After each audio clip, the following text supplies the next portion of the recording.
Hey everyone, this is a quick update and this is an amazing news for all of you. SEBI has increased the vacancies, right? So the revised number of vacancies is now 77 for the general stream and for the research it is 8.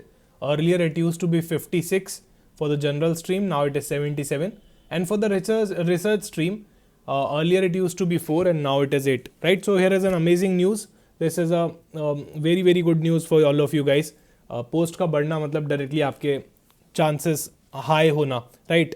Plus what I would like to tell you is SEBI जब भी recruitment कर रहा था, just if you ignore the 2024 वाला recruitment, then जितने भी previous recruitments हुए थे वहाँ the number of vacancies used to be at least 80, right. Minimum trend था कि 80 आती है और इस बार भी जनरल स्ट्रीम के अंदर close to 80 vacancies are there, 77 vacancies are there. So this is I can say higher than the number of 2024 also, right? Plus we have the time advantage also. आपका phase 1 और phase 2 भी अभी कुछ time बाद scheduled है. So definitely ये वाला exam आपको अच्छे से टारगेट करना चाहिए. आपकी प्रिपरेशन लेवल बहुत ही अच्छी होनी चाहिए यहाँ पे. यहाँ आपके चांसेस भी बढ़ने वाले हैं, right? So if we talk about the old notification versus what they have released yesterday itself, right?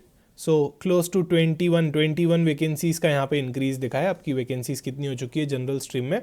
77 हो चुकी है. तो अनरिजर्व कैटेगरी के अंदर 9 का एडिशन है, राइट. ओबीसी के अंदर 5 का एडिशन है, एससी के अंदर 3 का एडिशन है, एसटी के अंदर 2 का एडिशन है और ईडब्ल्यूएस के अंदर भी 2 वैकेंसीज़ का यहाँ पे एडिशन है. Educational qualification and rest of the things related to notification there is no change in it, right. It is as it is the same only. Okay, so do remember that. बाकी किसी भी चीज़ में change नहीं आया है, सिर्फ यहाँ पे वैकेंसीज इंक्रीज हो चुकी है. And the last date for submission of the application remain as it is, which is 28 November 2025. So आप इसको टाइमली ही अप्लाई कर दो, राइट. लास्ट डेट और हर चीज़ एज इट इज सेम है. This is just an increase in the vacancy that you need to take care of, right. So this is a great thing for all of you guys. यहाँ पे आप अगर इतनी सारी vacancies आ चुकी हैं, इतना सारा आपको टाइम मिल गया है, तो आई विल सजेस्ट कि आपको बहुत अच्छे से इसकी प्रिपरेशन करनी चाहिए, राइट.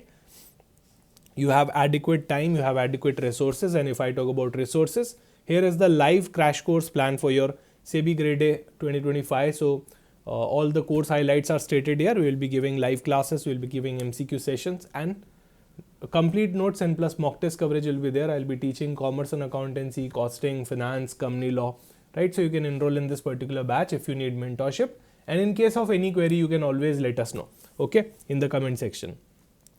अच्छा, यहाँ पे eligibility criteria as it is है. काफ़ी सारे लोग बोल रहे थे कि एलिजिबिलिटी क्राइटेरिया चेंज हो सकता है एंड ऑल, तो अभी उससे रिलेटेड एज सच कोई अपडेट नहीं है. बट येस, आई कैन से कि बैचलर्स डिग्री जो है आपकी, राइट, उसको कर देना चाहिए था अलाउ. हालांकि काफ़ी सारे एग्जामिनेशन जैसे कि आपका RBI ग्रेड बी एग्जामिनेशन होता है, उसके अंदर भी अलाउड होता है. बट सेबी के अंदर अगर आप मास्टर डिग्री होल्डर हो एनी डिसिप्लिन में तो ही आप एलिजिबल हो.